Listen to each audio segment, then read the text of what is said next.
Welcome to Make Something with me, Dave Picciuto, and today we're going to talk about the tools in my shop, and we're going to talk about what I like and what I don't like about each one. This is my table saw. This is the SawStop 1.75 horsepower professional saw. It has flesh sensing technology, so if you run your finger into it, a brake comes up, slams up on the blade, stops instantly, and pulls it underneath the table, all happening within a fraction of a second. What I like about this table saw is it's extremely well built, extremely sturdy. You can tell it's gonna last me a lifetime. It's also got the flesh sensing technology. Those two things alone make this saw superior, in my mind, to other saws. And what I don't like about the table saw is when I change from a 10-inch blade to an 8-inch dado blade, I also have to change the brake. Not a big deal. Love this saw, highly recommended. 3 blades that I use on my table saw. The one I use the very most is the Forrester Woodworker 2 thin kerf blade. This is a combination blade for crosscuts and rips. It is thinner than your normal blade, which means there's less waste and it requires less power to plow through some heavy wood. It doesn't leave a flat bottom when you're not cutting all the way through, and for flat bottoms, I use this Forrester Woodworker 2 1/8 inch kerf. That's the normal size kerf, flat bottom for grooves and finger joints. 99% of the time I'm using this guy. When I need dados, I have the 8-inch Freud dado set. Rockler wall mounted dust collector. I have it on the floor. It's made for the wall, but I really like the Rockler dust collectors because they're fairly quiet compared to most. So all the dust is collected in the bag here, and this is the only machine that this dust collector is hooked up to. Kind of expensive, but it has some cool features. It has a bunch of stops for the different angles you want in there. It also has one of these guys. This guy slips on here, and it's a little stop on there. What I don't like about this, a lot of times the boards are wider than this area right here, so I have to come back, and then there's this you know what I'm saying? I made one of these. I'm going to make another one someday on camera because people ask about it all the time. It has this Craig stop block system here, which is great for repeatable cuts. And all this is MDF with a backing board here, and on the bottom, it's got the runners on there. This can eliminate the need of a miter saw, and for a long time I didn't even have a miter saw because I had this crosscut sled. This is my Wixie digital angle gauge. This is how I set the angle on my table saw blade. Set it up against the blade. Now I will have perfect 70.7 degree angle cuts. One of my favorite accessories for the table saw is the micro jig grippers. They make the table saw so much safer. They keep your hands away from the blade. You see them in almost every single project that I do. Highly recommended as well. This is my picture frame making sled. If you're gonna make picture frames, you really need a miter sled. I have a dedicated video on making this jig. This is my jointing sled for the table saw. Since I no longer have a jointer, this thing comes in very handy for getting me a nice straight edge on boards. Tapering jig from Micro Jig. That's a good one to have. My Incra iBox box joint jig. This is what I use for all the finger joints that you see in my boxes. This is another one of my favorite jigs. This is my spline joint jig. It is made to go over my table saw fence, but I've upgraded my fence since then, so this one no longer fits. So I use it, I just butt it up against my fence, and then I highly suggest you check out the video on the making of this spline joint jig. Table saw outfeed table. This is a must for your table saw to support larger pieces. I have a video on the making of this table saw outfeed table. It has the grooves here for the miter slots. It's got all kinds of paint and storage down below. I broke the doors. There's all kinds of junk. Oh, nope.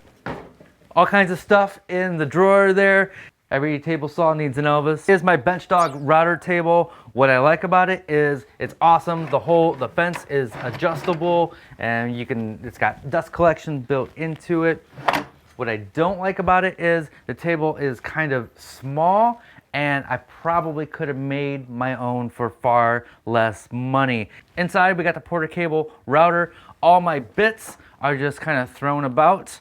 I know that's gonna make some people cringe. I did upgrade the table with this Incra router lift. This thing is a lifesaver. It makes things so much easier. I can use this to lift and lower the bits instead of doing it manually, which is a pain in the ass. Probably the router that I use most is this DeWalt 611 because it's smaller, it's easier to handle. When I need the bigger 1/4 inch bits is this Porter cable router, which is the same router that's inside there. You know what they say, You can never have enough woodworkers saying you can never have enough clamps. And here are mine. Are my Harbor Freight clamps the ones that I use the most because I do mostly smaller projects. These are like $3 or $4 a piece. My hand screw clamps, really super expensive Bessie clamps, and I'm not a big fan of them, and maybe I've ruined them because I've got glue on them, but they're really hard to use, they stick, and I don't know, I get very frustrated with them. I actually prefer the aluminum bar clamps right here. These come from Rockler. Unfortunately, they're really expensive, but they are really awesome. These are my favorite clamps. And then finally, I have all these spring clamps, which I have in a very dangerous position underneath my super sharp chisels. Which is why you always send me for clamps. Yes. Hey, Eric, go get those clamps underneath the chisels. Ow! Up next is my bench. I get a lot of questions about my bench. It's got a Veritas vise in the front here. You probably don't even need the Veritas brand. I would assume that the cheaper brands are just fine. One of these days, I'm going to rebuild this bench, either as a miniature version to show how it's done, or I'm going to give this away and make myself a new bench. This is kind of a mess. I do have a couple of hand planes here, the Wood River brand hand planes. I do have a video on making this particular block plane. I use this all the time. Check that motherfucker out. Some more wooden planes. This is one that I made that I never used because it sucks really bad. Oh, card scraper. You need a card scraper. This is how we do it. This is how I sharpen all my blades using this Work Sharp 3000. I have a video on how this guy works. I don't use hand planes very often, so I just sharpen everything like once a year, and I don't have to learn how to actually sharpen a blade. What I like about this bench is it's super heavy, it's beefy, it's really, really thick top. Great surface to work on. It's very large. It's got the vise in there. It's got the dog holes for my stops and my hold fast. What I don't like about this bench, not a thing. I built this thing perfect. This is my DeWalt planer. I just have a dust bag on the back here, and that's great for now, but what I find is dust collects on the bag, and when you turn it on, the dust blows everywhere. So I'm gonna build some sort of dust collection inside this stand someday. That'll be a project. What I like about this thing, it's small and portable. What I don't like about it is that I wish it was a little bit bigger. I wish it was a little bit taller. I wish I was a baller, but hey, it is what it is. I don't have a space for a bigger planer. Sometimes the gripper rollers they slip and don't pull the wood all the way through. I've had pieces of wood get stuck in there recently. I don't know what's going on down there, but girl, you gotta fix that. It's my Grizzly G055X bandsaw. What I like about it is it works fine. What I don't like about it is tensioning the blade sucks on this thing. It feels like I'm gonna break my wrist every time, even at low tensions. I don't know, maybe something's wrong back there. So I pretty much gave up on tensioning blades. I just throw a blade on there and then tighten it up and then cut. I don't care about tensioning. One of my favorite things to use on the bandsaw are these micro jig gripper blocks. They have a nice flat bottom, and it's great for holding pieces and running it through the bandsaw, keeping your fingers away. I use 2 blades in my bandsaw, the 3/16 inch 4 TPI skip tooth blade from Highland Woodworking. That takes care of 99% of my cuts. And every once in a while, I'll throw in a 1/2 inch resaw blade also from Highland Woodworking. This is the dust collection I have for my bandsaw and my drum sander. I have it inside this box here, and I have these little doors that I open and close. And again, this is the same dust collector for my table saw. This is the wall mount Rockler dust collector. It's made to be hung up on the wall, but I have it in this box here. What I like about this is it's so much quieter than most dust collection systems, and that's why I have 2 of them in the shop. This video is not sponsored. Nobody is sponsoring this video. These are my opinions. I really do like the dust collection system. This is my tool board. This is all the Forrester bits that I use, the speed square, scissors. If you're getting into woodworking, you're gonna need some combination squares. I suggest the 12 inch and the 6 inch. Round wooden mallets, hammer, scissors, rubber mallet, shit chisels, wood files, the good chisels, screwdrivers. Do not get these Stanley screwdrivers for whatever reason. The tips on there don't grip the screws. They're at the weird shape. I don't know why. I gotta get new screwdrivers. Flush trim saw, I use this all the time. It's like 12 bucks on Amazon. Coping saw, dovetail saw, veneer saw, saw. I love making sign, rubber mallet from my buddy Ty, some drill bits, all the clamps that we talked about earlier. Kyle Toth, naked Kyle Toth cutting on the bandsaw calendar. You definitely need that. the horseshoe that my dad found in his yard many years ago, and a pencil sharpener. That's my tool board. Let's move on. Yeah, my Jimmy DiResta ice pick. Check this out. Every shop needs an ice pick. You know why? A sanding station, we made a video on making this cheap ass thing. It's hastily put together, but it works great for my needs. I have the Festool random orbit sander, the ETSEC 150/3 EQ. That Festool, that's a horrible product name. What are you thinking? Probably the most expensive orbital sander that you can get. Is it worth the money? That depends. I've had a couple sanders before. I've had a Skill random orbit sander, and that thing vibrated so much I hated using it. Then I upgraded to the Bosch sander, and that thing worked great. The dust collection on that was fantastic. And then I wanted something a little bit bigger so I could sand a little bit faster, and then upgraded to the Festool. The dust collection on this is phenomenal. If you're into dust collection, then the money might be worth it. And that runs down into my Festool dust extractor, basically a glorified shop vac. Why do I like this more than a regular shop vac? Because it is a lot quieter and it has variable speed. Sometimes you want a lot of suck, sometimes you want a little suck. You can adjust the suck. Hashtag. Another super cool feature about the Festool dust extractor is it has auto. So you can plug in your tool into here, and then when you turn the tool on, this comes on automatically. Adjust the suck. This is my orbit sander from Harbor Freight. This is super cheap and inexpensive. I use this all the time. What I like about it is super cheap and inexpensive. What I don't like about it is I wish it was a little bit heavier. I guess I could mount it down and fix that problem. And I wish this was a little bit taller. I wish I was a little bit taller. I wish I was a ball. Runs like a horse. Is my Grizzly little belt sander. I rarely use this, but when it's needed, it comes in handy. You know what? I rarely use it. I've never seen this until just now, to be honest.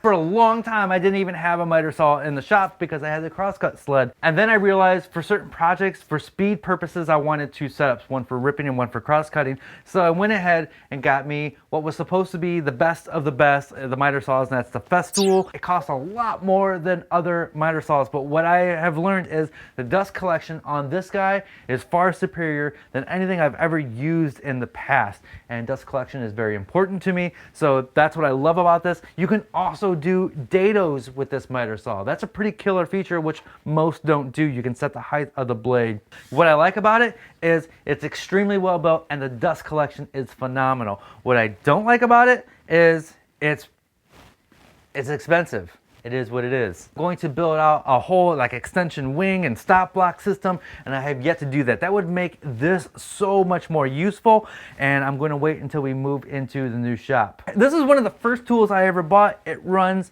flawlessly. It's just like the day that I got it from Harbor Freight. A lot of people give the Harbor Freight the thumbs downs. No, this thing is fantastic. It's been running for many years. I did bend the table here. A piece got caught in there and shit happened. So I'm going to make a new table for it someday.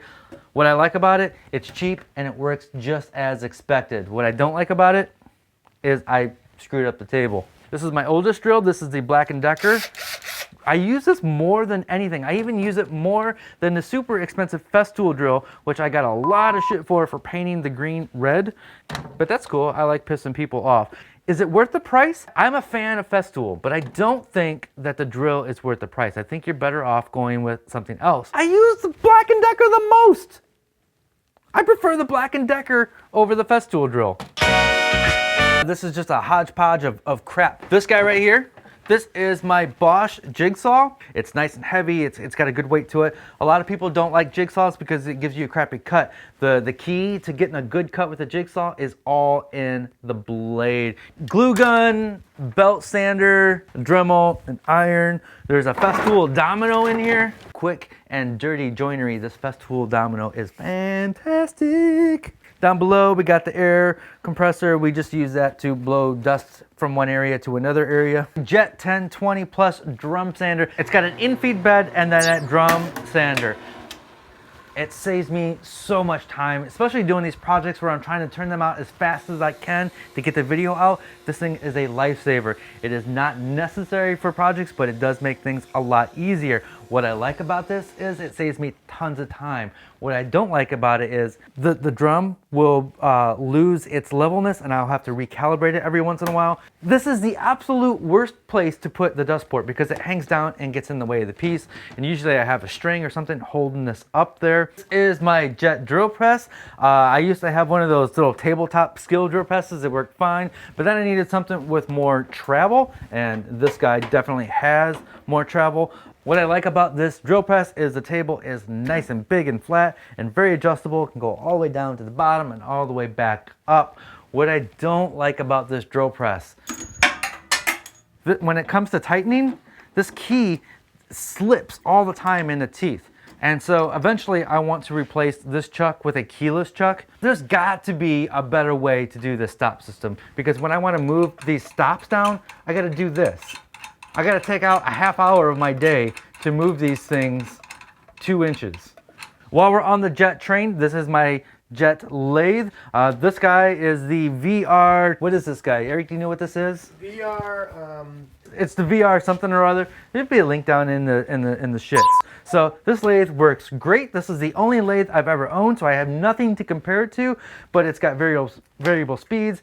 Shows the output down in here. Love that. It's got forward and reverse. What I like about it is it's everything that I wanted in a lathe. What I don't like about it is I wish it was a little bit bigger, but that's not Jet's problem. That's me getting the wrong lathe. I can't do a baseball bat on here, and I can't do a big bowl. I kind of wish this thing swung out to do bigger things, but that's all on me. Is my new home sewing machine. This is a sewing machine that Eric and I use in nearly every single one of our projects. It's a beast. It was built in 1959 and works fantastic every single time I turn it on. Fun fact, I've never turned it on. This is my Inventables X-Carve CNC. This is a new one. It's got this nice enclosure here. It's nice and clean compared to the previous version. It's a little bit more rigid. It allows me to design and draw on the computer, which is one of my passions, and this machine allows me to output some of those ideas from my brain into the real world. On the subject of digital fabrication, this is my pre-release model of the new Glowforge laser cutter. Big fan of this machine. It has cameras built into it, so you can see your layouts on the computer interface. Awesome technology in there, and right now I just have this one venting out the window. This is just a little... Everything is just thrown here on the cement floor. Somebody told me a long time ago that you're not supposed to pile wood on a cement floor because of moisture and blah, blah, blah, blah. Eric, what kind of wood is this? that's striped walnut, What kind of wood is this? brown cherry. And what kind of wood is this? That's As you can see, Eric, my cameraman, is an expert. This is my music room. You're gonna see this channel progress into a lot more art and music-based stuff, and I wanna integrate all three of those things. And I don't know how that's going to work, but it's something that I wanna do in the future. I want my videos to be super creative and fun, and I do have a video that talks all about this music room and some of the instruments and microphones that I use, and it is on my second channel, Make Something Too. Yes, I have a lot of tools. I worked very hard to get to this point. The great thing about woodworking and art and creating and making in general is that there's more than one way to do something. If you don't have a table saw, you can use a circular saw. If you don't have a bandsaw, you could use a jigsaw. You don't have a laser cutter, you're screwed. Sometimes the goal is the end piece, and it doesn't matter what tools that you have. What does matter is getting to that goal and doing it in a way that's satisfying to you. Do you need all these expensive tools? No. Sometimes I will upgrade my tools so I can work faster, because of the type of woodworking I do. I need to output as fast as I can so I can move on to the next video, because this is what I do for a living. I'm not a woodworker for a living. I make videos for a living. Should I get this tool or this tool? And the answer to that is I don't know. Everybody's situation is different. Everybody's budget is different. What you want to make is different than what I want to make. I do a lot of small projects, so I buy tools that help me output those small projects faster. Most of the tools I have nothing to compare to, so I can't say that this brand is better than this brand. I really want to emphasize that it's not the tools that makes you a good woodworker. It's being a good woodworker that makes you a good woodworker. So use what you have. That is my shop. I tried to give you a very honest opinion of what I like and what I don't like. My name is David Picciuto. This is my channel, Make Something. If you're new here, please hit that subscribe button because we try to do new project videos once or twice a week. And as always, be safe, have fun, stay passionate, and make something.